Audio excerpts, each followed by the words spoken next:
Hello students, so we are on the next part you can say. ये chapter तो नहीं है, ये वेक्टर जो है इसका मैं पार्ट 1 लिख देता हूँ पहले तो यहाँ पे। दिस इज़ पार्ट 1, ठीक है ना। तो बेसिकली ये ऐसा कोई अलग से हम चैप्टर तो नहीं पढ़ रहे, पर एक बात ये समझेंगे कि फिज़िक्स में बहुत ज़्यादा इंपॉर्टेंट है ना। तो हमें सबसे पहले वेक्टर जानना ज़रूरी है कि ये वेक्टर क्या होता है। हालांकि थोड़ा बहुत नाम आप इसका अपने 10th स्टैंडर्ड में 9th स्टैंडर्ड में सुन चुके हैं, बट पहले तो हमें इसको बहुत डिटेल में समझना होगा कि वेक्टर होता क्या है। तो बेसिकली ये फिज़िक्स का कोई चैप्टर नहीं है, बट एक बात समझ लो कि हर चैप्टर के अंदर ये बैकबोन ज़रूर है। क्योंकि मैं आपको कुछ ना बेसिक चीज़ें बताता हूँ। जैसे आप रेक्टिलिनियर मोशन अभी आप पढ़ चुके हैं, इसके बाद अब आप प्रोजेक्टाइल मोशन पढ़ेंगे। तो रेक्टिलिनियर मोशन के अंदर भी आप अगर वेलोसिटी की बात करें, डिस्प्लेसमेंट की बात करें या एक्सेलरेशन की बात करें, तो ये सारी ही फिजिकल क्वांटिटीज़ वेक्टर क्वांटिटीज़ हैं। फिर अगर आप अगले चैप्टर में जाएं प्रोजेक्टाइल मोशन, तो उसमें भी हमें 2 डायरेक्शंस को लेके काम करना है, तो उसमें भी वेक्टर हमें लगाना है। फिर रिलेटिव मोशन वो पूरा वेक्टर पे बेस्ड है। फिर आप न्यूटन्स लॉज में जाओगे तो फोर्स खुद एक वेक्टर क्वांटिटी है। फिर आप आगे फ्रिक्शन जाओगे तो वहाँ पे भी फोर्सेस के बारे में बात होगी, तो वो वेक्टर क्वांटिटी है। वर्क पर एनर्जी में जाओगे तो work is a scalar quantity, power is a scalar quantity and energy is a scalar quantity. Circular motion में जाओगे तो वहाँ पे सेंट्रीपिटल एक्सेलरेशन आएगा, वहाँ पे टेंजेंशियल एक्सेलरेशन आएगा, अगेन वहाँ वेक्टर की बात आने वाली है। फिर आप उसके बाद सेंटर ऑफ मास चैप्टर में जाओगे तो वहाँ मोमेंटम की बात होगी, कंजर्वेशन ऑफ मोमेंटम की बात होगी, अगेन वहाँ वेक्टर की बात आने वाली है। रोटेशनल मोशन में जाओगे तो वहाँ टॉर्क की बात आएगी, एंगुलर मोमेंटम की बात आएगी, फिर वो वेक्टर ही है। इस तरीके से अभी तो मैंने बहुत कम नाम लिए हैं, मैं तो आगे जितने चैप्टर के नाम लेते जाऊंगा। सिंपल हार्मोनिक मोशन ले लो, फिर आप उसके बाद वेव ऑन स्ट्रिंग ले लो, साउंड वेव ले लो, फिर आप उसके बाद थर्मोडायनामिक्स ले लो, काइनेटिक थ्योरी ऑफ गैसेस ले लो। यानी कहीं ना कहीं जहां भी इस तरह की फिजिकल क्वांटिटी जिनके अंदर डायरेक्शन और मैग्नीट्यूड दोनों की जरूरत पड़ती है हमें एक्सप्रेस करने के लिए, जहां भी इस तरह की फिजिकल क्वांटिटी आपको मिलेगी, इन सब जगहों पे आपको वेक्टर की बहुत ज्यादा जरूरत पड़ने वाली है। इसके बाद 12th स्टैंडर्ड में घुसोगे तो वहाँ पे भी करंट की बात, करंट के बाद आएगा आपके पास में इलेक्ट्रोस्टैटिक्स पहले आ जाएगा। तो इलेक्ट्रोस्टैटिक्स में इलेक्ट्रिक फील्ड वो एक वेक्टर क्वांटिटी है। फिर उसके बाद आप मैग्नेटिज्म में जाओगे, मैग्नेटिक फील्ड वो एक वेक्टर क्वांटिटी है। उसमें फिर से टॉर्क की बातें आने वाली है, तो वो टॉर्क फिर एक वेक्टर क्वांटिटी है। तो कहने का मतलब ये है कि ये वेक्टर यानी फिजिक्स का कोई चैप्टर नहीं है, पर ये एक मैथ्स का चैप्टर है। वेक्टर आप मैथ्स में वेक्टर 3D मैथमेटिक्स में जेई के लिए आप पढ़ोगे ही, मैथ्स में आपको ये सिलेबस में मिलेगा, पर फिजिक्स में ये कोई टॉपिक नहीं है। पर एक बात बताता हूँ, फिजिक्स की बहुत इम्पॉर्टेंट एक ऐसी चीज़ है जिसके बिना फिजिक्स की 75 से 80% फिजिकल क्वांटिटीज़ का आप प्रॉपर डेफिनेशन या फिर उनका प्रॉपर यूज़ नहीं कर पाओगे। लगभग फिजिक्स में 75 से 80% फिजिकल क्वांटिटीज़ वेक्टर्स होती हैं, वेक्टर क्वांटिटीज़ होती हैं। यानी आपको जानना ज़रूरी है पहले तो ये वेक्टर क्या होता है, क्योंकि फिर बाद में जब हमें वेक्टर पता रहेगा तो ऐसी फिजिकल क्वांटिटीज़ जो वेक्टर हैं हम उनको अच्छी तरह समझ पाएंगे, उन पर अच्छा काम कर पाएंगे, उन्हें अच्छे से समझ पाएंगे। तो पॉइंट यही है कि हम क्यों पढ़ते हैं वेक्टर। तो मैंने बता दिया तुम्हें कि इतनी सारी फिजिकल क्वांटिटीज़ जो कि वेक्टर फिजिकल क्वांटिटीज़ हैं, उन सारी क्वांटिटीज़ को अच्छे से समझना है तो सबसे पहले वेक्टर यानी होता क्या है उसको समझना होगा। जब हमारे दिमाग में वेक्टर ये एक चीज़ क्लियर हो जाएगी, तब हम उन फिजिकल क्वांटिटीज़ को भी बहुत मज़े से बहुत अच्छे से पढ़ पाएंगे। इसीलिए वेक्टर बहुत बहुत बहुत ही ज़्यादा इंपॉर्टेंट है। तो अब मैं इसको एज अ चैप्टर नहीं पढ़ाऊँगा। It will be like a concept, it will be like a, you can say it will be like a bridge। ये एक मैथ्स का ऐसा ब्रिज है जिसको पार किए बिना आप फिजिक्स तक नहीं पहुंच पाओगे। ये एक ब्रिज है। ब्रिज होता है ना, जैसे क्या बोलते हैं उसको, पुल होता है, पुल है ना, ब्रिज बनाते हैं। तो ये एक ऐसा ब्रिज है जिसको पार किए बिना हमें फिजिक्स तक अच्छी तरह पहुंचना थोड़ा सा मुश्किल हो जाएगा। तो बेसिकली हमारा अब मोटिव है वेक्टर को सीखना, वेक्टर को समझना। ये मैथ्स का टॉपिक है, मैं फिर बता रहा हूँ, ये मैथ्स का टॉपिक है। इसको 12th में मैथ्स में पढ़ाया जाता है। हम पूरा डिटेल में वेक्टर नहीं पढ़ेंगे, हम सिर्फ उतना वेक्टर पढ़ेंगे जितना फिजिक्स की ज़रूरत है। क्योंकि आप यहाँ बेसिकली फिजिक्स पढ़ने आए हैं, इस क्लास का मोटिव फिजिक्स है, तो हम उतना ही वेक्टर पढ़ेंगे जितने से आपकी फिजिक्स की ज़रूरतें पूरी हो जाएं। बाकी का वेक्टर नीट वालों के लिए तो बिल्कुल ज़रूरी नहीं है, और जेई वालों को स्पेशली वो पूरा चैप्टर पढ़ाया जाएगा, तो आपकी बाकी की क्वेरीज वहाँ सॉर्ट आउट हो जाएंगी। तो इन बातों को ध्यान में रखते हुए हम आज का अपना ये लेक्चर स्टार्ट करते हैं। अगली 4 से 5 क्लासेस वेक्टर पे बेस्ड होंगी, उसके तुरंत ही बाद प्रोजेक्टाइल मोशन स्टार्ट हो जाएगा, क्योंकि इस वेक्टर के साथ ही हम प्रोजेक्टाइल मोशन में एंट्री कर सकते हैं, क्योंकि प्रोजेक्टाइल मोशन एक प्लेनर मोशन है। अब 2 डायरेक्शन साथ साथ चलेंगे प्रोजेक्टाइल मोशन में, इसलिए हमें डायरेक्शन का सेंस या डायरेक्शन की समझ होना बहुत ज़रूरी है, इसलिए हमें वेक्टर को समझना बहुत ज़रूरी है। तो चलो आज का ये वीडियो जो है, आज का ये जो पॉइंट है, ये जो वेक्टर हम सीखना चाह रहे हैं, इसको स्टार्ट करते हैं और बहुत अच्छे से चलते हैं इसके आगे और समझते हैं एक एक बारीकियों को इसकी वेक्टर की और आगे बढ़ते हैं। ठीक है, तो सबसे पहले what is vector? So you all are aware with the definition of vector कि भाई वेक्टर क्वांटिटी क्या होती है। सबसे पहले मैं वेक्टर से भी पहले एक चीज बताऊंगा कि फिजिकल क्वांटिटी क्या होती है। हालांकि ये बातें हमें पता है, क्योंकि अब हम थोड़ा फिजिक्स के अंदर कुछ चीज़ें देख चुके हैं। तो ये फिजिकल क्वांटिटीज़ क्या हैं? पहले तो मैं एग्जाम्पल का एक नाम ले लेता हूँ कुछ क्वांटिटीज़ का, कि भाई आप अगर कभी डिस्टेंस के बारे में बात करो, डिस्प्लेसमेंट के बारे में बात करो, एक्सेलरेशन के बारे में बात करो, फोर्स के बारे में बात करो, आप उसके बाद में टॉर्क के बारे में बात करो, मोमेंटम के बारे में बात करो, इलेक्ट्रिक फील्ड के बारे में बात करो, मैग्नेटिक फील्ड के बारे में बात करो, फ्रीक्वेंसी, एंगुलर फ्रीक्वेंसी, बहुत सारी और ऐसी एन नंबर ऑफ टर्म्स जो हम यहाँ डे टू डे लाइफ में अपने साथ आसपास देखते तो हैं पर यूज़ नहीं करते, बट इनको हम फिजिक्स में यूज़ करते हैं। जैसे हम देखो रोड पे कोई गाड़ी चल रही है तो हम बोले देखो गाड़ी जा रही है, पर जब आप फिजिक्स के लिए बोलोगे तो बोलोगे देखो गाड़ी कुछ 10 मीटर पर सेकंड की स्पीड से जा रही है और इस डायरेक्शन में जा रही है, उसका एक्सेलरेशन है नहीं है, पूरी प्रॉपर स्पेसिफिकेशन के साथ बोलोगे। तो ऐसी क्वांटिटीज़ जो हम लोग फिजिक्स में यूज़ करते हैं, they are actually physical quantities. तो हम जब किसी भी चीज़ को, किसी कंडीशन को, किसी टर्म को, किसी लॉ को, किसी तरह के प्रूफ को, किसी चीज़ को एक्सप्रेस करने के लिए जिन क्वांटिटीज़ का यूज़ करते हैं, they are all physical quantities, they are all physical quantities. तो अब ये जो फिजिकल क्वांटिटीज़ हैं, इसका भी आगे जाके इनको भी डिवाइड किया गया, इन फिजिकल क्वांटिटीज़ को डिवाइड किया गया। ये जो फिजिकल क्वांटिटीज़ हैं इनको फर्दर डिवाइड किया गया ब्रॉडली 2 भाग में, वेक्टर, स्केलर, और थर्ड वाला भी है टेंसर। टेंसर तो हमारे काम का अभी नहीं है, इसके बारे में हम अभी ज़्यादा बातें नहीं करेंगे, थोड़ी सी बात करेंगे, बताऊंगा क्या है क्या नहीं। पर हमारे लिए अभी सबसे ज़्यादा काम की चीज़ें हैं वेक्टर और स्केलर। तो एनी वेक्टर की डेफिनेशन अगर देनी है तो any physical quantity which has, पहला इंपॉर्टेंट पार्ट मैग्नीट्यूड, दूसरा इंपॉर्टेंट पार्ट डायरेक्शन, एंड तीसरा obeys laws of vector addition. कोई के दिमाग में थर्ड वाला पॉइंट आ गया, सर क्या है ये 2 तो ठीक है, मैग्नीट्यूड डायरेक्शन ठीक है, ये थर्ड क्या है? बताऊंगा ये वाली बात भी। वेक्टर को जोड़ने के लिए एक पर्टिकुलर लॉज हैं, कुछ पर्टिकुलर लॉज हैं, वो लॉ को फॉलो करके वेक्टर ऐड होता है, नहीं तो वेक्टर ऐड नहीं होता। तो वहाँ लिखा है इसलिए obeys laws of vector addition. Vector को ऐड करने के जो लॉज हैं, अगर कोई फिजिकल क्वांटिटी उन लॉ को फॉलो करती है या उन लॉ को यूज करके ही वो ऐड या सब्ट्रैक्ट होती है, तो वो वेक्टर है। एक तो उसके पास मैग्नीट्यूड होना चाहिए, डायरेक्शन होना चाहिए, और तीसरी कंडीशन, 3 कंडीशन जब वो सेटिस्फाई करेगी तभी वो वेक्टर होगी। स्केलर कौन है? तो विच हैज ओनली मैग्नीट्यूड, सिर्फ मैग्नीट्यूड है, डायरेक्शन कोई इंपॉर्टेंस नहीं है, डायरेक्शन की कोई इंपॉर्टेंस नहीं है, मैग्नीट्यूड है बस, और वो स्केलर है। टेंसर पे भी आऊंगा, just wait for a while, but अभी के लिए बेसिक चीज समझो, पहली डेफिनेशन समझो, what is vector. So vector is any physical quantity which has magnitude, direction and also obeys the law of vector addition is the vector quantity. Sir इससे नहीं समझा, थोड़ा एग्जाम्पल से बताएं। तो एग्जाम्पल से बताता हूं कैसे।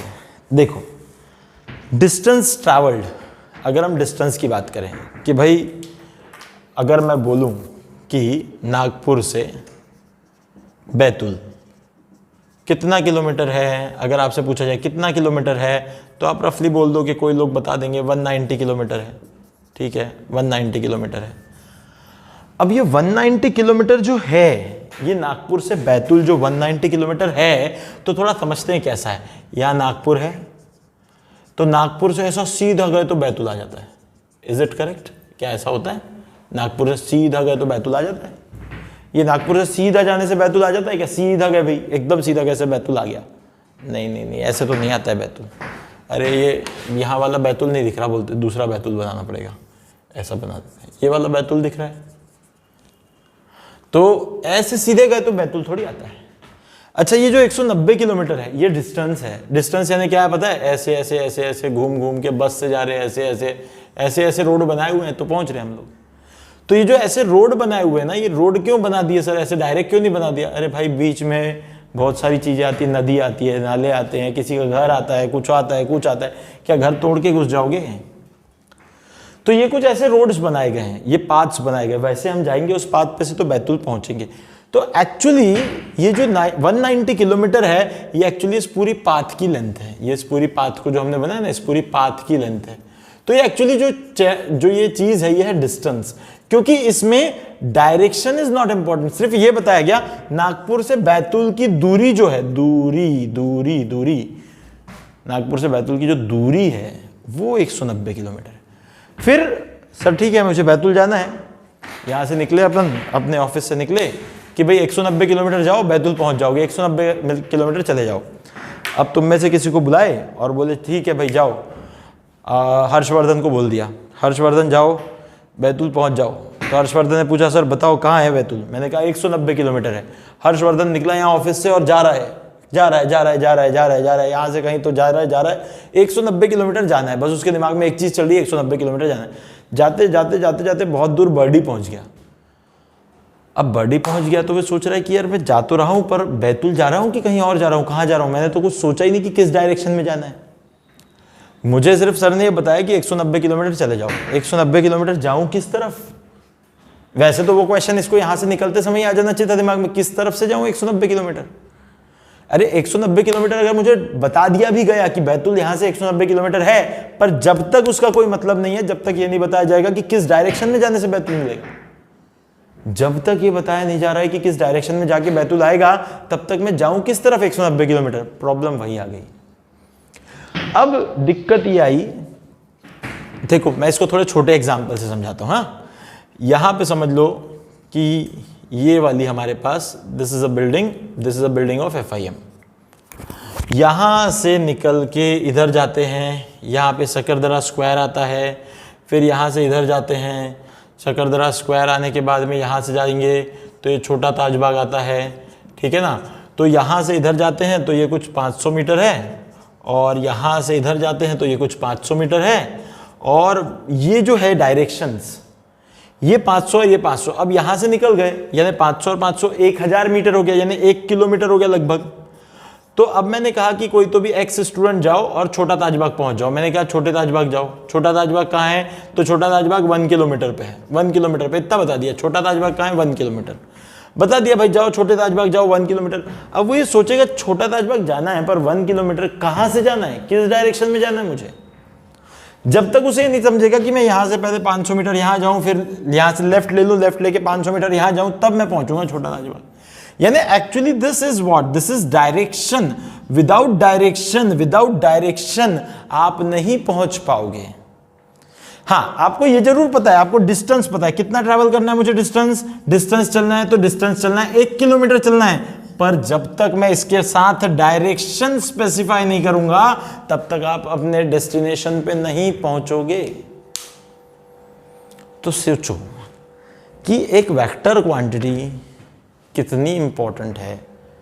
यानी जब तक हम किसी क्वांटिटी का डायरेक्शन नहीं बताएंगे, क्या हम उस क्वांटिटी को क्लियरली डिफाइन कर पाएंगे? तो ये फिजिबल नहीं है। यानी कहने का मतलब ये है कि ऐसी फिजिकल क्वांटिटीज जिनको एक्सप्रेस करने के लिए मैग्नीट्यूड और डायरेक्शन दोनों की ज़रूरत पड़ती है, ऐसी फिजिकल क्वांटिटीज़ को वेक्टर क्वांटिटीज़ कहा जाता है। और ऐसी फिजिकल क्वांटिटीज़ जिनको हम सिर्फ मैग्नीट्यूड से एक्सप्रेस कर सकते हैं, ऐसी फिजिकल क्वांटिटीज़ को हम स्केलर क्वांटिटी कहते हैं। जैसे डिस्टेंस, यही 1 किलोमीटर डिस्टेंस, इसके लिए मुझे डायरेक्शन देने की जरूरत नहीं। 1 किलोमीटर जस्ट अ मैग्नीट्यूड, ये मैग्नीट्यूड है। ये जो नंबर होता है ना, नंबर, जो एक नंबर हमें दिया रहता है, सिर्फ ये नंबर यानी सिर्फ हो गया मैग्नीट्यूड।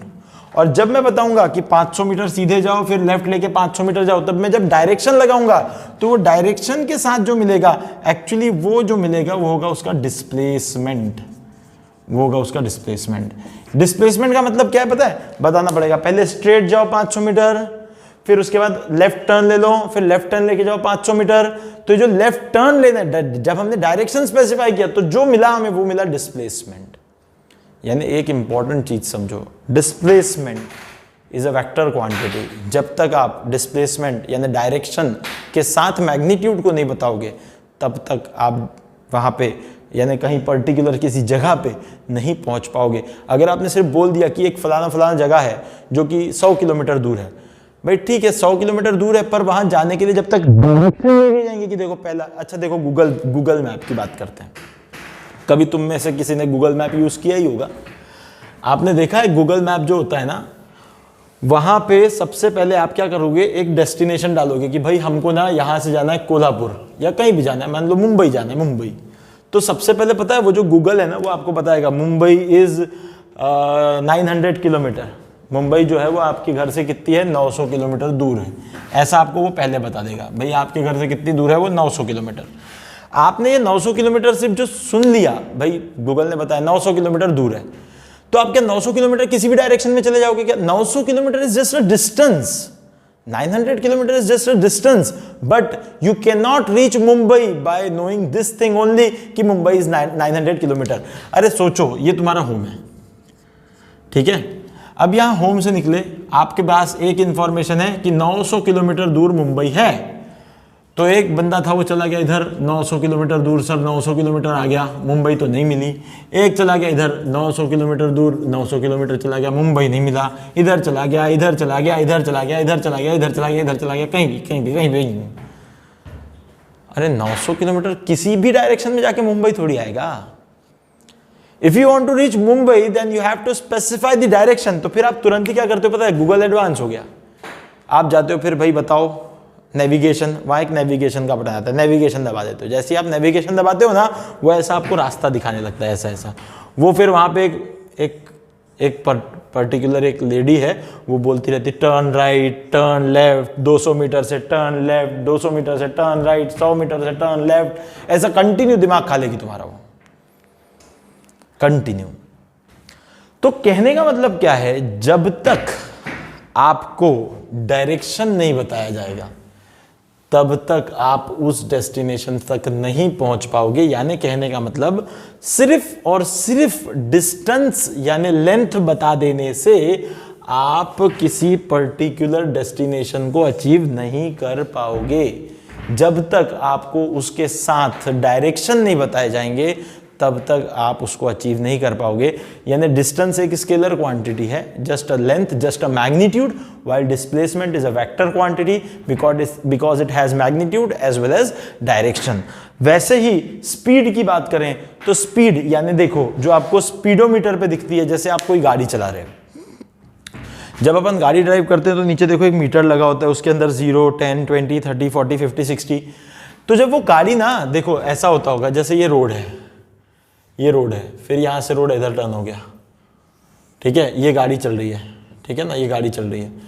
तो ये गाड़ी अभी स्पीडोमीटर में 10 किलोमीटर पर आवर दिखा रही है, फिर ये 10 से चलती जा रही है, चलती रही, इधर से इधर टर्न हुआ, टर्न होने भर से अपने आप 20 किलोमीटर पर आवर हो जाएगा क्या? वो अपने आप हो जाएगा क्या? वो ऐसा नहीं है। आपका ये जो 10 किलोमीटर पर आवर है, अगर आप एक्सेलरेटर नहीं देते हो तो वो 10 से ही चलती रहेगी, अपनी 10 से ही चलती रहेगी, 10 किलोमीटर पर आवर। वहां पे मीटर में भी 10 ही दिखता रहेगा, फिर यहां पहुंच गए, यहां पे भी 10 ही दिखता रहेगा।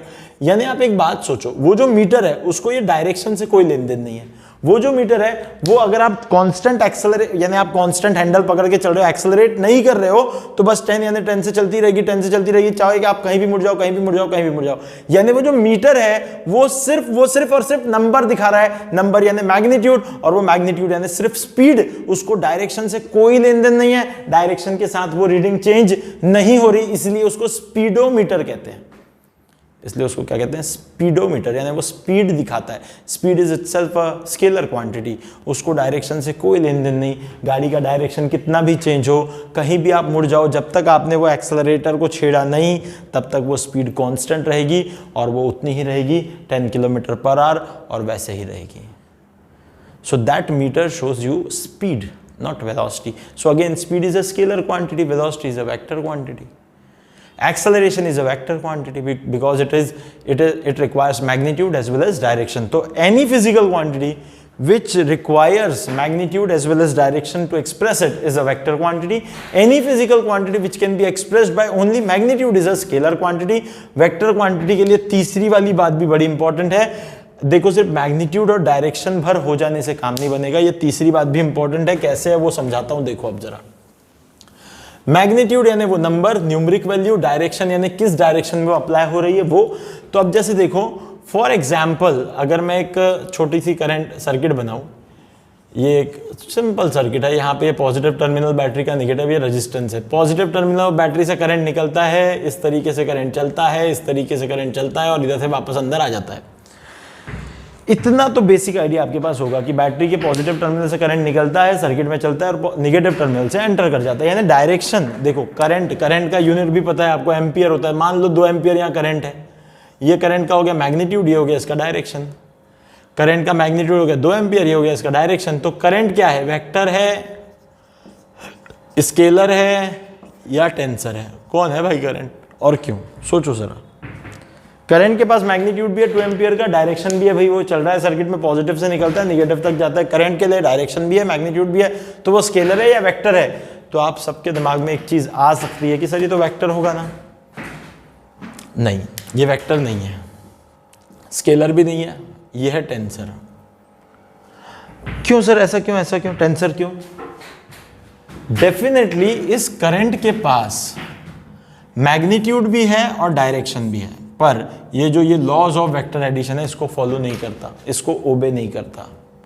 ये जनरल स्केलर एडिशन करता है, जनरल स्केलर एडिशन करता है. स्केलर एडिशन यानी कैसा sir?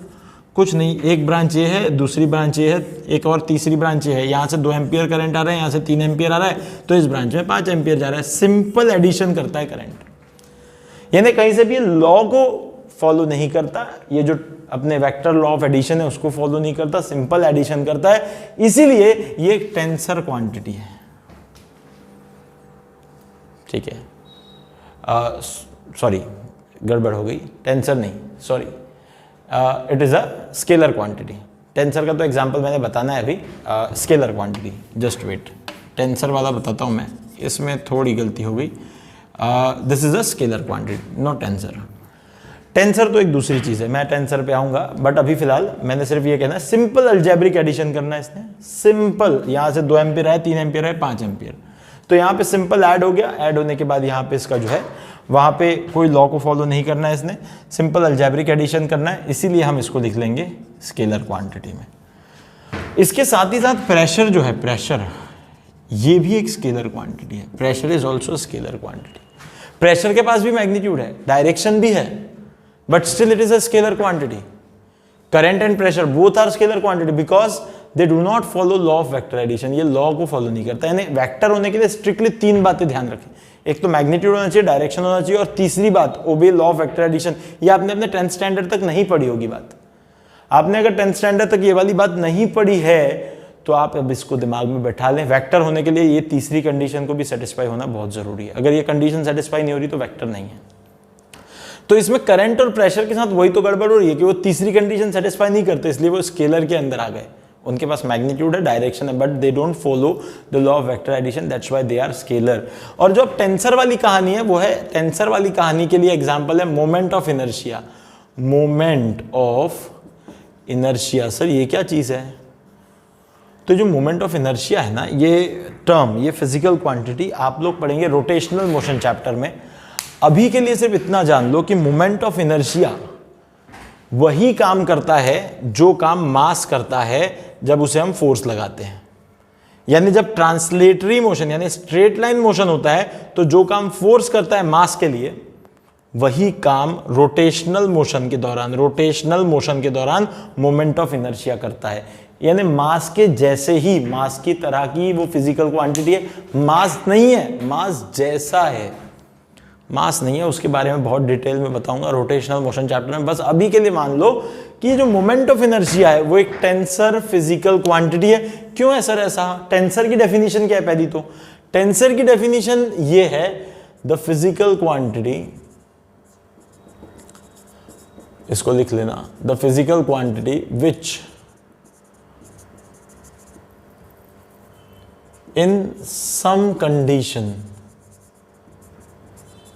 behaves as scalar and in some other condition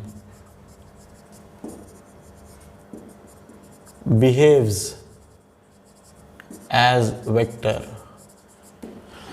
यानी किसी कंडीशन में जब स्केलर की तरह बिहेव करे, किसी कंडीशन में जब वो वेक्टर की तरह बिहेव करे, तो ऐसी फिजिकल क्वांटिटी टेंसर होती है। इसका मतलब मैं ये कह रहा हूँ कि मोमेंट ऑफ इनर्शिया भी टेंसर इसलिए क्योंकि कभी कभी वो स्केलर की तरह होता है, कभी कभी वो वेक्टर की तरह। कभी कभी यानी कब? तो अभी मैं तुम्हें बता दूं, हमारा जो अभी सिलेबस है 11th-12th का जो सिलेबस है, इसके अंदर जो मोमेंट ऑफ इनर्शिया को यूज किया गया है उसमें वो पूरा स्केलर फॉर्म में यूज हुआ है। इंजीनियरिंग में जब जाओगे आप, तब वहां जो मोमेंट ऑफ इनर्शिया यूज होगा वो वेक्टर फॉर्म में यूज होगा। तो आप इस चीज को समझें कि जो उसका एप्लीकेशन है, मोमेंट ऑफ इनर्शिया का जो एप्लीकेशन है, उस पर डिपेंड करता है कि हमें उसे स्केलर की तरह ट्रीट करना है या उसे वेक्टर की तरह ट्रीट करना है। बट अभी पूरा बिंदास रहो, इन पूरे 2 सालों में वो आपके लिए एक स्केलर क्वांटिटी ही है, अनलेस आपको कोई ऐसा क्वेश्चन ना दे दिया जाए कि बोले what is moment of inertia is scalar, vector, tensor और नन ऑफ दिस। अगर स्केलर, वेक्टर और टेंसर और नन ऑफ दिस दिया है तो डेफिनेटली आपको उसका आंसर टेंसर ही देना है, 100% उसका आंसर टेंसर ही देना है। फिर सर बाय चांस अगर टेंसर ऑप्शन में नहीं है, स्केलर, वेक्टर कुछ अलग और नन ऑफ दिस ऐसा दिया, टेंसर नहीं दिया है, तो फिर स्केलर देना है, क्योंकि अब तक जो सिलेबस आप पढ़ रहे हैं अभी के हिसाब से it is a scalar quantity. तो कहीं से भी मोमेंट ऑफ इनर्शिया अभी तो आपके लिए वेक्टर नहीं है, कभी भी नहीं। अगर टेंसर ऑप्शन में है तो गो विथ टेंसर, अगर टेंसर ऑप्शन में नहीं है तो गो विथ स्केलर। ठीक है, सो इतना हो गया ये।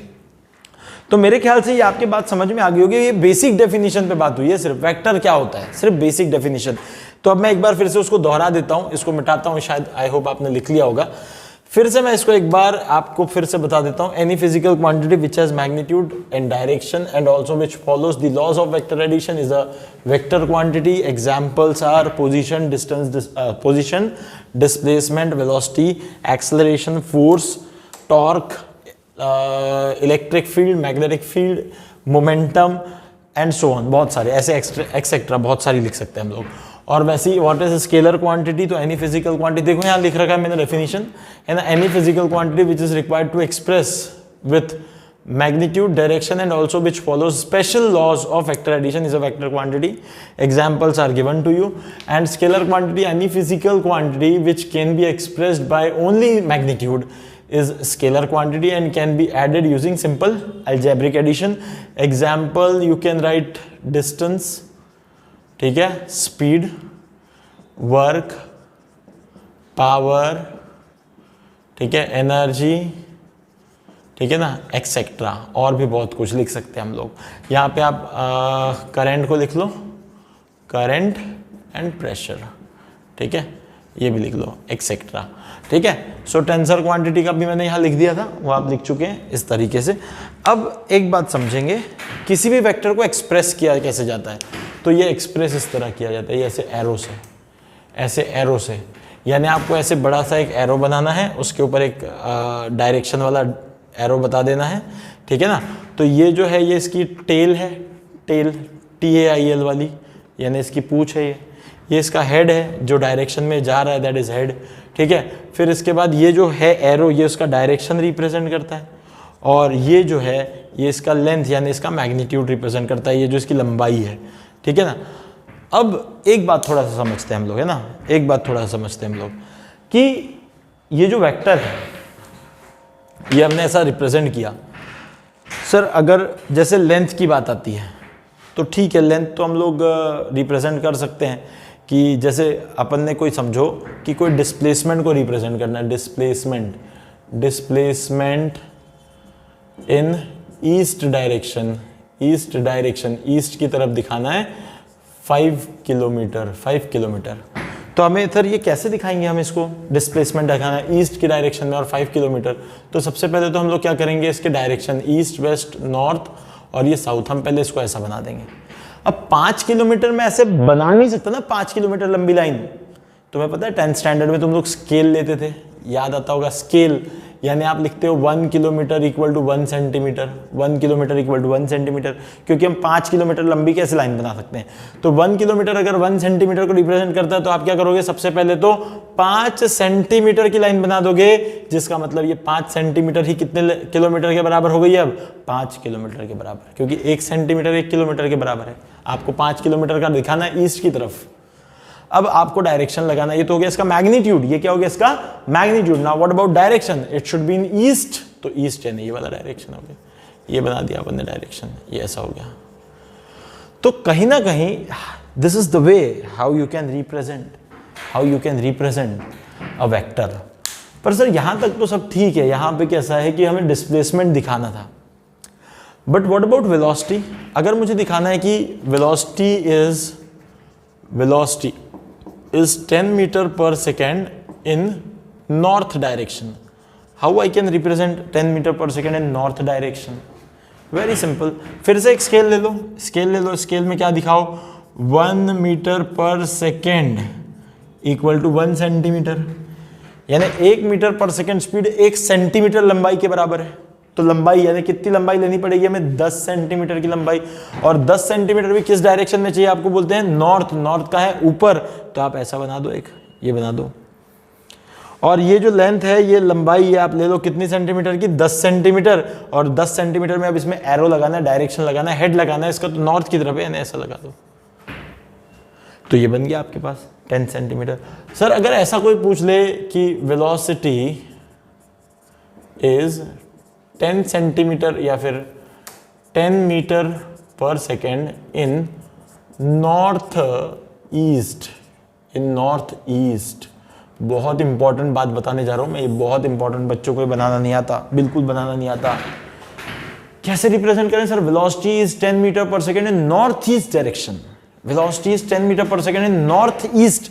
पहली बात, नॉर्थ ईस्ट का मतलब क्या है, नॉर्थ लिखना ये इंपॉर्टेंट है, नॉर्थ ईस्ट का मतलब है 45 डिग्री नॉर्थ ऑफ ईस्ट, यानी नॉर्थ ऑफ ईस्ट। इंग्लिश आती है तो समझो, नॉर्थ ऑफ ईस्ट, ईस्ट से नॉर्थ की तरफ 45 डिग्री, नॉर्थ ऑफ ईस्ट यानी क्या होता है, हिंदी में सोचो ना, ईस्ट से नॉर्थ की तरफ 45 डिग्री, यानी सर कैसे दिखाएंगे, तो ये देखो, ये आपके पास है नॉर्थ, ये आपके पास है साउथ, ये आपके पास है ईस्ट, ये आपके पास है वेस्ट। आपको बोला गया है 45 डिग्री नॉर्थ ऑफ ईस्ट, का मतलब ईस्ट से नॉर्थ की तरफ 45 डिग्री जाओ, ये एक लाइन बना दो, this is the velocity 10 metre per second दिखाना है, तो फिर से एक स्केल लिख दो, क्या लिख रहेंगे, 1 metre per second equal to 1 centimetre, 1 metre per second equal to 1 centimetre, यानी ये 10 सेंटीमीटर लंबाई की एक आपके पास आ गई लाइन। इसके लिए अब डायरेक्शन लगाना है, तो वो 45 डिग्री पे, तो ये आ गया इसका डायरेक्शन। बात को समझो, वेरी इंपॉर्टेंट। नॉर्थ ईस्ट का मतलब क्या होता है, मैं इधर हिंदी में लिख दूं, लगे तो इधर हिंदी में लिख दूं, मैं तो यहाँ लिख दूं 45 degree north of east, 45 degree east से नॉर्थ की तरफ, 45 डिग्री ईस्ट से नॉर्थ की तरफ। हिंदी लिख लेना तुमने, मराठी लिख लेना, कोई दिक्कत नहीं है।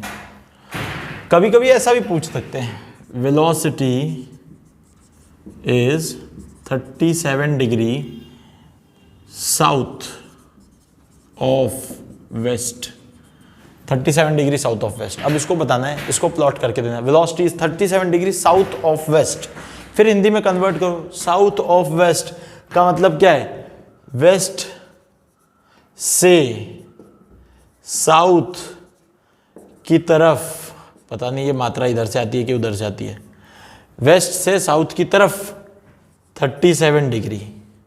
अब वेस्ट से साउथ की तरफ 37 डिग्री, तो यहाँ पे देखो ज़रा, यहाँ पे देखो, this is east, west, north, south.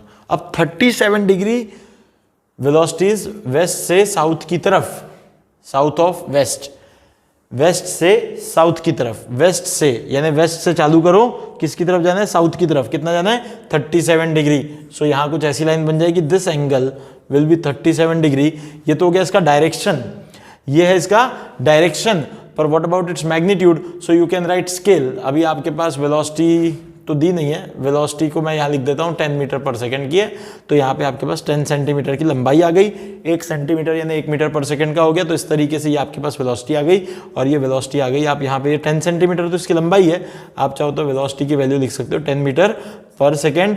ये हो गया इसका मैग्नीट्यूड, और ये एरो हो गया इसका डायरेक्शन। इस तरीके से आप एक्सप्लेन कर सकते हो किसी भी फिजिकल क्वांटिटी को, इस तरीके से आपको वहां पे दिखाना आना चाहिए। It can be velocity, it can be acceleration, it can be force, it can be torque, it can be anything, it can be any physical quantity. You can plot like this with by considering their direction. It is very important.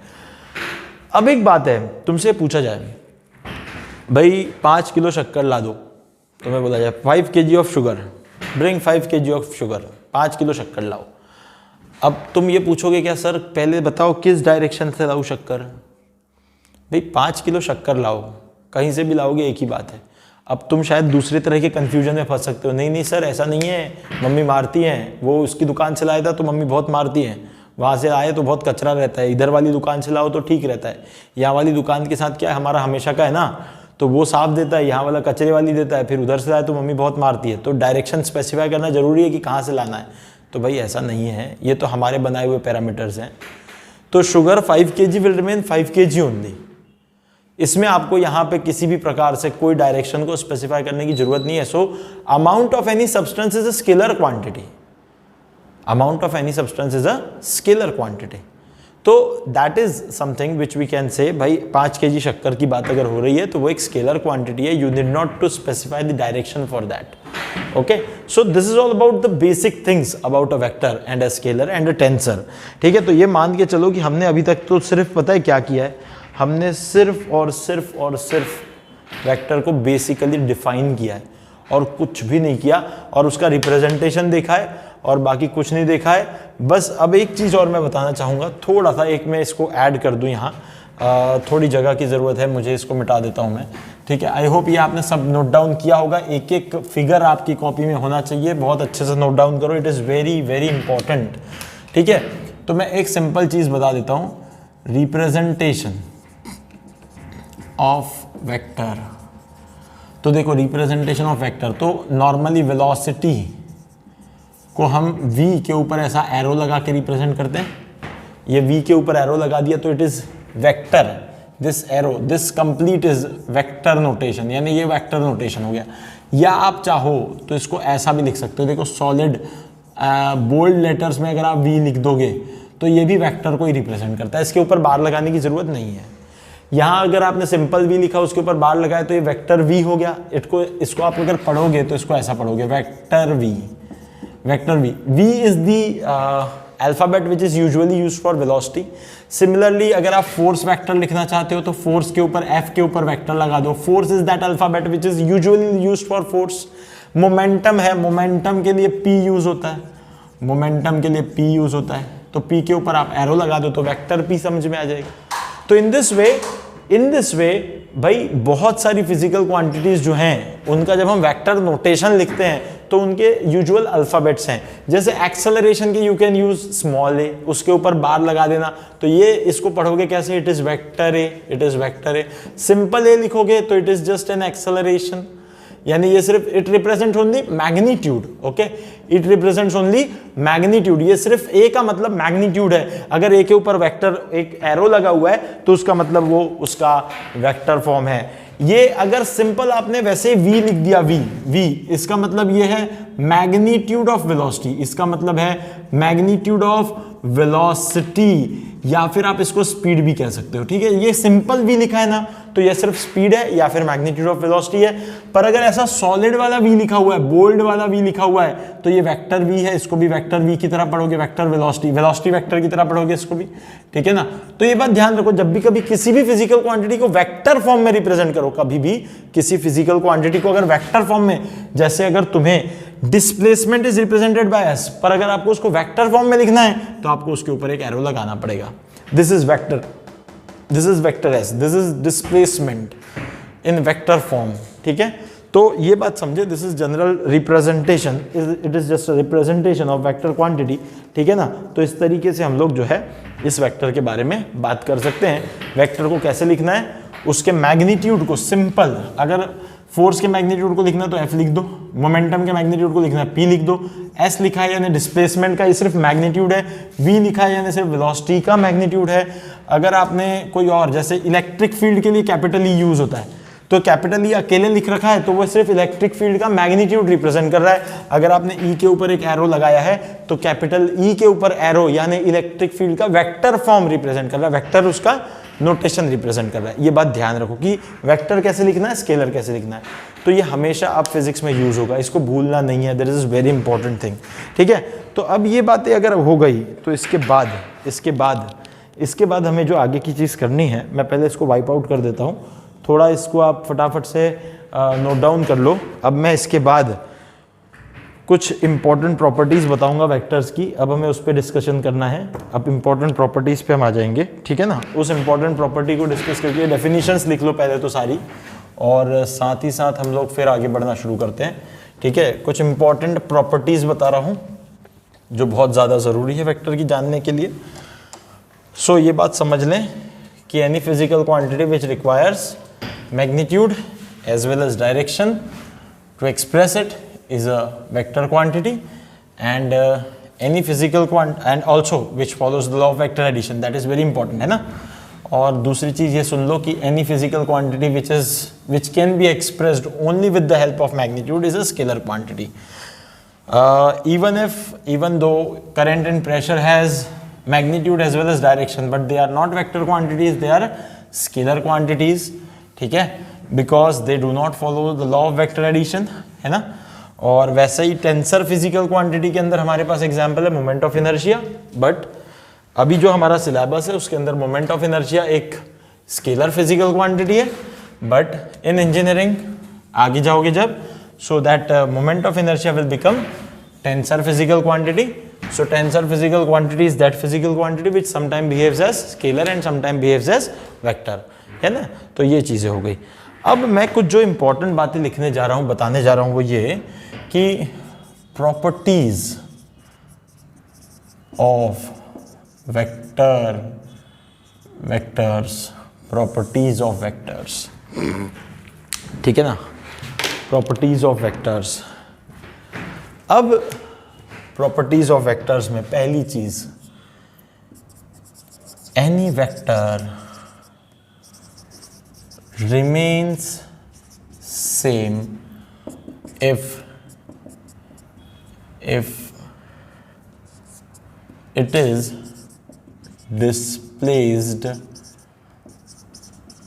parallel to itself, keeping its magnitude constant. Any vector remains same if it is displaced parallel to itself, keeping its magnitude constant. का मतलब क्या? This is any vector A. This is some vector A. मैं इस चीज को समझा रहा हूँ. This is some vector A. If you'll just displace it parallel to itself, like इधर आपने एक और वेक्टर A, ये इस वेक्टर को उठा के इधर रख दिया और मैग्नीट्यूड उतना ही रखा, तो एज इट इज आप इसका भी नाम वेक्टर A रख सकते हो, क्योंकि अभी भी देखो direction is same, magnitude is same. So यहां ये आप कह सकते हो कि अगर आपने एक को उठा के ऐसा रखा है तो वेक्टर इज रिमेनिंग सेम। अब एक और चीज इसमें मैं ऐड करूंगा, two vectors are said to be equal, two vectors are said to be equal vectors only if they have same magnitude, direction and also represent the same physical quantity, ये एक बड़ा इंपॉर्टेंट पार्ट है इसी का। Two vectors are said to be equal vectors only if they have same magnitude, direction and also represent the same physical quantity। का मतलब देखो जरा, this is a velocity vector v1, ठीक है, मैं थोड़ा इसको समझ लेना, और this is a velocity vector v2, this is 10 centimeter, ठीक है, this is a force vector, just wait, let me draw. This is a force vector, this is again 10 centimeter, ठीक है, and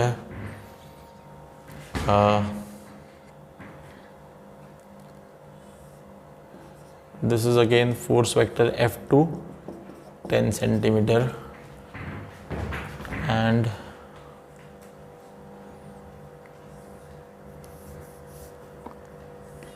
this is a velocity vector v3, this is of 10 centimeter. If I'll ask you, एक second, मैं इसको थोड़ा सा असल में क्या है, यहाँ पे थोड़े डायरेक्शन एनालाइज करने में थोड़ी दिक्कत होगी। Just wait, this is a velocity vector 10 centimetre, ठीक है, this is a force vector again 10 centimeter, this is a force vector 10 centimeter, and अब मैंने सिर्फ दो तरह के वेक्टर बनाए हैं। This is a velocity vector 5 centimetre, 5 centimetre is length, okay. एक काम करता हूँ, इसको भी थोड़ा सा यहाँ स्पेसिफाई करता हूँ लेंथ वाइज, यानी इसका मैग्नीट्यूड है, नहीं तो तुम लोग मिस इंटरप्रेट करोगे इसको। मैं यहाँ लिख दूँ, ज़्यादा अच्छा है। This is 10 centimetre, this is also 10 centimetre, ठीक है, और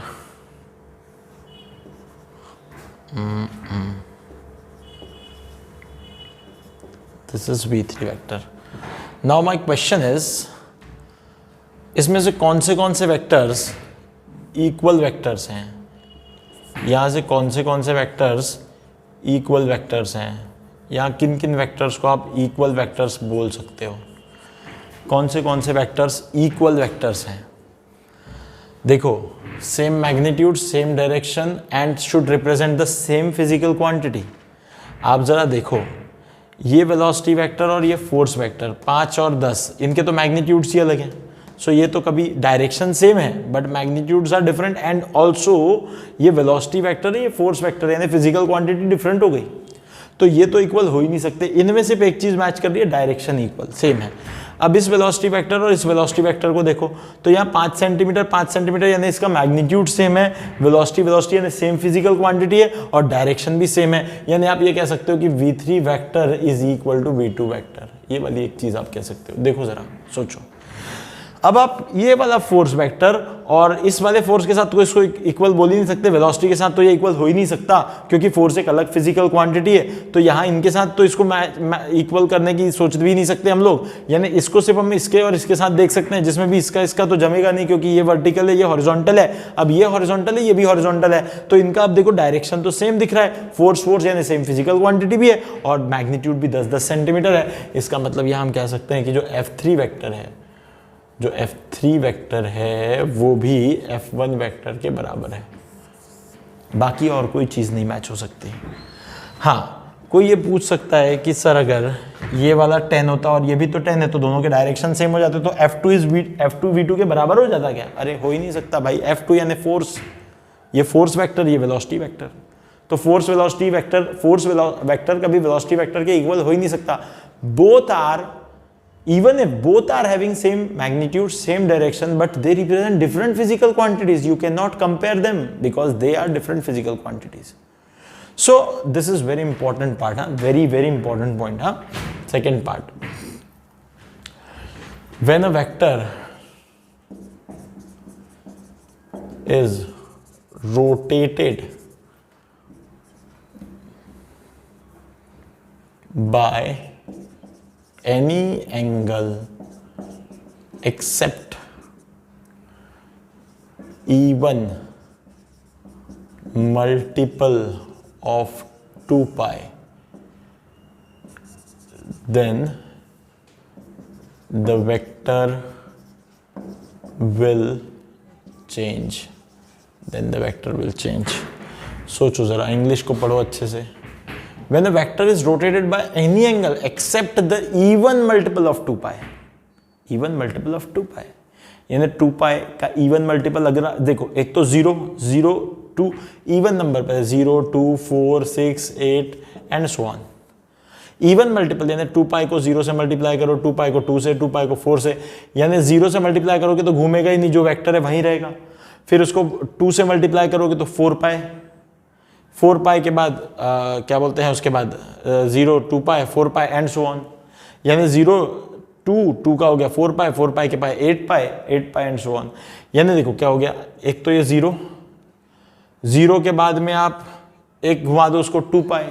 अच्छा 2 पाई घुमा सकते हो, 2 पाई घुमा दो, 2 पाई के बाद कितना घुमा दो, 2 पाई के बाद में घुमा दो उसको 4 पाई. तो एक तो हो जाएगा 0, 1 से भी हो सकता है और 2 से भी हो सकता है. 2 पाई, 3 2 जा 6. यानी हम लोग ऐसे नंबर्स देख सकते हैं ना. यानी कुल मिला के ऐसा सोच लो कि अगर ऐसा घुमाया आपने वेक्टर को, जैसे ये एक वेक्टर है, एक तो इसको 0 डिग्री घुमाया ही नहीं, यानी तो वहीं रह गया. फिर पूरा एक चक्कर लगाया, यानी एक चक्कर लगाने का मतलब कितना घुमाया आपने, 2 पाई घुमाया तो भी वहीं आ गया. फिर एक और चक्कर लगाया तो 2 पाई के बाद और 2 पाई लगाया, यानी कितना हो जाएगा 4 पाई. फिर एक और चक्कर लगाया, यानी क्या हो गया 6 पाई.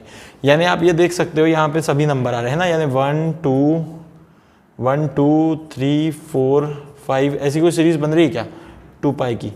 2 पाई को 0 से मल्टीप्लाई कर लो तो 0 हो जाएगा, 2 पाई से 2 पाई आ जाएगा, 2 पाई का 4 पाई भी आ जाएगा, 6 पाई भी आ जाएगा, 8 पाई भी आ जाएगा. हाँ, तो 0 1 2 3 सभी पे मिल रहा है. तो आप इसको चाहे n को कुछ भी रख दो, यानी 2 पाई n इतने थीटा से घुमाओ और n की वैल्यू 0 1 2 3 कुछ भी रख दो, तो हमेशा क्या होगा, घूम के वो वापस वहीं आ जाएगा. तो हमेशा जब आप उसको 2 पाई के यहाँ पे हमें लिख देना चाहिए except multiple of 2 pi, multiple of 2 pi, और एक्सेप्ट मल्टीपल ऑफ 2 पाई यानी क्या सा हो जाएगा, यहाँ पे n मल्टीपल ऑफ 2 पाई लिख देता हूँ, वेयर यहाँ पे एक और चीज लिख देता हूँ n 0 1 2 3 एंड सो ऑन. ठीक है ना. तो n मल्टीपल ऑफ 2 पाई यानी n का मतलब 0 रखो, 0 रखोगे तो 0 डिग्री आ जाएगा, 1 रखोगे तो 2 पाई आ जाएगा, 2 रखोगे तो 4 पाई आ जाएगा, 4 पाई के बाद 3 रखोगे तो 6 पाई आ जाएगा, बराबर वो सीरीज हमें मिल जाएगी. तो इसका मतलब, कहने का मतलब समझो कि अगर आपने किसी वेक्टर को 2 पाई के मल्टीपल से घुमा दिया तो vector will again achieve the same direction, so it will remain the same. इसलिए बोला है कि when a vector is rotated by any angle except n multiple of 2 pi, then the vector will change. Except n multiple of 2 pi, यानी इसके अलावा कोई भी angle से घुमाओगे तो वेक्टर बदल जाएगा. यानी फॉर एग्जांपल यहाँ पे ये वेक्टर अपने पास वेक्टर a है, आपने इसे कुछ जनरल थीटा से घुमा दिया, ऐसा कर दिया, इसका पहला डायरेक्शन ये था, ये थीटा से आपने घुमा दिया. अब ये वेक्टर a नहीं कहलाएगा, ये तो वेक्टर b हो जाएगा.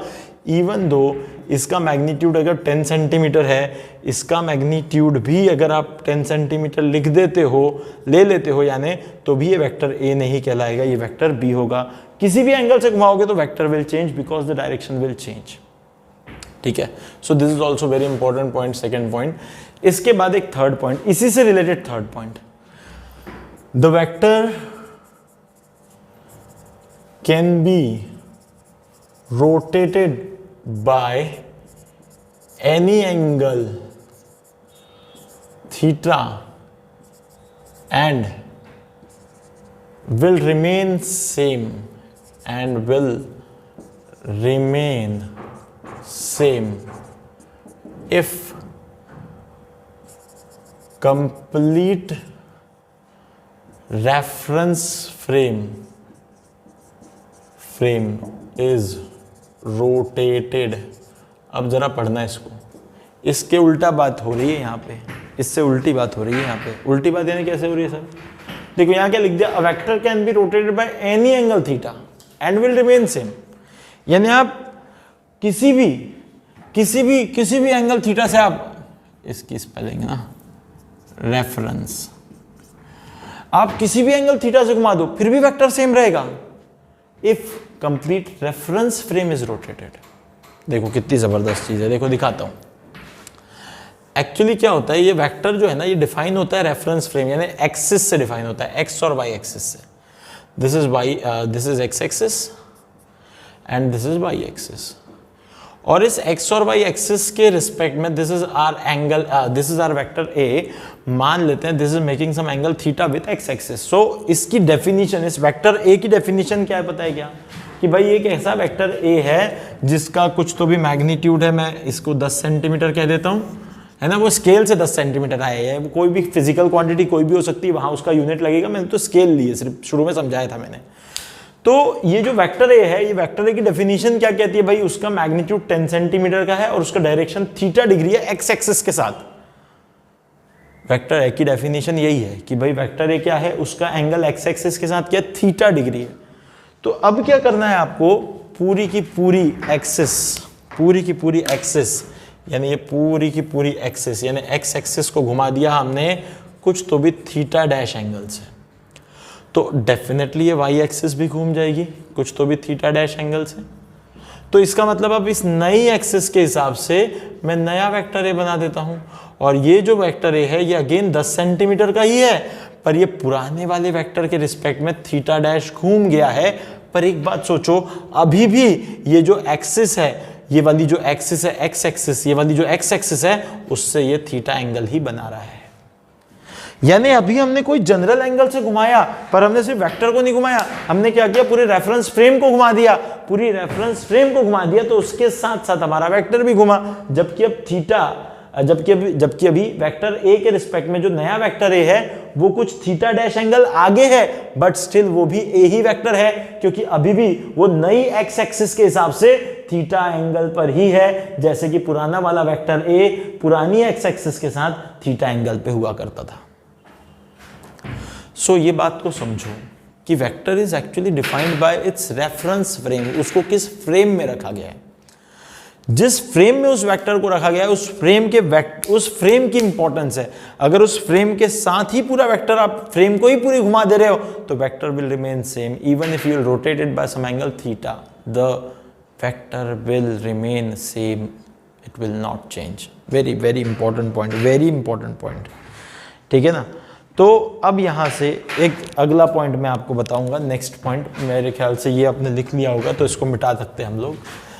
अब जो नेक्स्ट पॉइंट है, to determine angle between any two vectors, to determine angle between any two vectors, कोई भी इस दुनिया में दो वेक्टर हैं, that is point number 3, now this is 4, to determine angle between any two vectors, we have to join the tails of those two vectors by displacing them parallel, by displacing one of them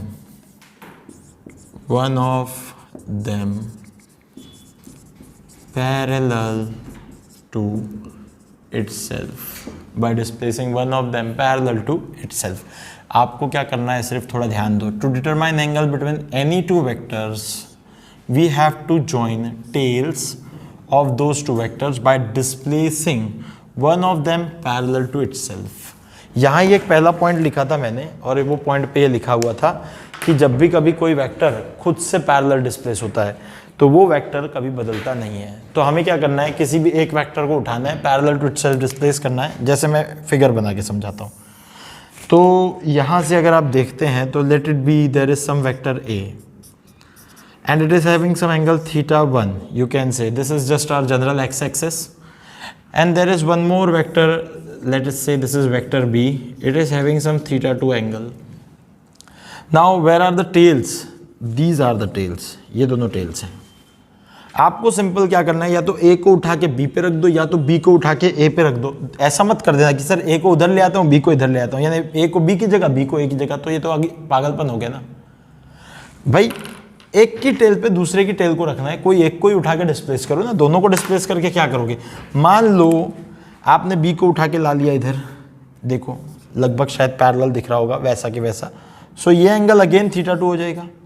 so this will be again vector B only, ये vector B ही रहेगा, आपने इसको इधर ले आए। Either you can displace vector A, so vector A को इधर रख दो ले जाके, so again this will be vector A, अगर आपने इसको यहाँ ले आए, but this is angle again θ1। So अगर आपसे पूछा जाए कि now what is the angle between vector A and vector B, तो देखो एक बात और ध्यान रखना, यहाँ बड़ी इंपॉर्टेंट है। यहाँ क्या हो सकता है, ए और बी के बीच में ये वाला एंगल भी देखा जा सकता है या तो ये वाला एंगल भी देखा जा सकता है। और हमेशा ये ध्यान रखना कि जब दो वेक्टर के बीच का एंगल देखो तो उन दोनों के बीच का स्मॉलेस्ट एंगल देखो। तो यहाँ पे क्या लिख सकते हैं, to determine the angle between two vectors we have to join the tails of those two vectors by displacing one of them parallel to itself and measure the smaller angle, measure the smaller angle between them, measure the smaller angle between them, यानी उनके बीच में जो छोटा angle है वही major करना है। तो ये वाला एंगल डेफिनेटली नहीं लेना आपको, ये वाला एंगल आपको नहीं लेना, ये बात समझ में आती है। इधर देखो या इधर देखो, दोनों एक ही बात है, दोनों में एंगल देखोगे दोनों के बीच में तो θ1 प्लस θ2 आ रहा है। तो angle between vector A and vector B is nothing but θ1 plus θ2. This is the angle. So in this way you can find the angle between the two vectors. अब अगर आप ये चीज़ समझे हैं तो मैं एक आध क्वेश्चन कराता हूँ आपको इससे ही रिलेटेड। हम एक दो क्वेश्चन इसके देख लेते हैं, फिर एक आध होमवर्क भी दूंगा आपको। तो ये वाली बात आपने शायद आई होप आपने लिख ली होगी। एक क्वेश्चन कराता हूँ मैं इसी से रिलेटेड, जिससे हम लोग एंगल्स निकालेंगे दो वेक्टर्स के बीच के। ठीक है, तो एक क्वेश्चन हम लोग करते हैं, एक क्वेश्चन यहाँ करते हैं, एक क्वेश्चन आपको घर पे दे देंगे तो आप उसको कर लोगे। फिर इसके बाद एक आखिरी प्रॉपर्टी है, एक प्रॉपर्टी है यूनिट वेक्टर, वो एक आखिरी चीज़ पढ़ लेंगे आज, फिर आज इसको ख़त्म कर लेंगे हम लोग। ठीक है ना। तो सबसे पहले हम लोग क्या करते हैं, क्वेश्चन लिख लेते हैं। Find angle between vector A and vector B, second vector B and vector C, and third vector C and vector A. इन तीनों के लिए हमें निकालने। तो अभी अपन क्या करते हैं, सिंपल एक क्वेश्चन पहले ले लेते हैं। ये इसका फर्स्ट पार्ट है, इसका पार्ट ए। पार्ट ए मैं कर दूंगा, पार्ट बी आपको करना है। This is some x axis, this is some y axis. Here we have a vector A, here we have a vector B. यानी ये एरो दिख रहा है तो हेड यहाँ है, ध्यान रखना है ना, यहाँ दोनों की टेल नहीं जुड़ी, ये हेड है। And this is 60 degree, this is 30 degree, this is vector B and this one is vector C and this is 45 degree. ठीक है, सबसे पहला टास्क है, सबसे पहला टारगेट है इन वेक्टर्स की टेल जोड़ के एक नया फिगर बनाना। ठीक है, मैं इसको मिटा दूँ, इन वेक्टर्स की टेल जोड़ो, टेल जोड़ के नया फिगर बनाओ। मैं मिटा रहा हूँ, तब तक आप शायद कुछ सोच पाओ, फटाफट बना लो। इनकी टेल्स जोड़ो, एक नया फिगर बनाओ, टेल्स जोड़ो नया फिगर बनाओ। ठीक है, टेल्स जोड़ो नया फिगर बनाओ, कैसे बनेगा चलो देखते हैं। देखो भाई, ए और सी की तो टेल वही है, उनको छेड़ने की जरूरत नहीं है। ए को इधर का इधर लगा दो, this is vector A, this is 60 degree with X axis, this is X axis, this is Y axis. Again C का भी यहाँ कोई दिक्कत नहीं है, इसको आप यहाँ से 45 डिग्री दिखा दो ऐसा। This is vector C, this is 45 degree, no issues with this. ये तो बड़ा सिंपल हो गया, ये तो बनी गई बात। अब सिर्फ बी जो है ना, बी की ये टेल है, इसको ऐसा सरकाना पड़ेगा और टेल को ऊपर लाना पड़ेगा, यानी जो बी है वो कहीं यहाँ चला जाएगा। This is vector B and as if it is making 30 degree, तो जब इसको ऊपर बनाओगे, देखो जब इसको ऐसा बनाओगे ऊपर ले जाके, तो ये वाली एक्सिस यानी वाई एक्सिस ये 30 तो ये भी 30 हो जाएगा। वर्टिकली अपोजिट एंगल देखो, 10th स्टैंडर्ड में पढ़ा होगा। So this angle will be 30 degree. So now आपके पास अब ये एक चीज़ तो आ गई भाई, सबकी टेल्स तो जुड़ गई, सबकी टेल्स जुड़ गई। ठीक है, एक काम करता हूँ मैं यहाँ पे पहले बी वाला एक पार्ट और बना देता हूँ, जगह है वो तुम्हारे लिए। ठीक है, ये वाला आपके पास है वेक्टर सी, ये वाला 45 डिग्री, ये वाला है वेक्टर ए, ये वाला 30 डिग्री एंगल, और ये वाला है वेक्टर बी, यहाँ एरो ऊपर है, ठीक है, और ये वाला है 75 डिग्री, ठीक है, दिस इज़ वेक्टर बी, ठीक है ना, एरो ऊपर है। तो ये तुम्हारे लिए, ठीक है। अब बस इनके एंगल्स लिखने हैं, एंगल्स लिखने हैं यानी क्या, तो ए बी के बीच में एंगल ये आ गया, तो ये 60 है तो ये वाला 30 ही रहेगा, तो 30 और 30 हो गया 60, तो angle between vector A and vector B is 60 degree, ठीक है। फिर बी और सी के बीच में तो ये वाला आ गया पूरा, तो ये 30 है तो ये वाला 60 हो जाएगा, ये 45 है तो ये वाला 45 हो जाएगा, तो 60 और 45 यानी angle between vector B and vector C is 105 degree, ठीक है, 40 और 45 और 60।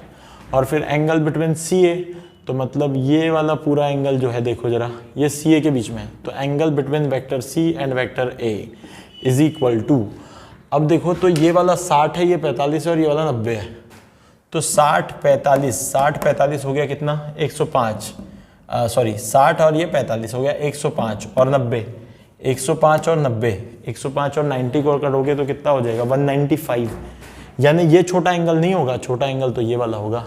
सोचो वहाँ पे क्या बोला था, स्मॉलर एंगल, यानी यहाँ वाला कितना डिग्री दिख रहा है 195, तो ये वाला कितना होगा, ये वाला होगा 360 माइनस 195, तो 360 माइनस 195 यानी कितना होता है 200, यानी 160 165 165 डिग्री, 165 डिग्री, ये आ गया एंगल सी है।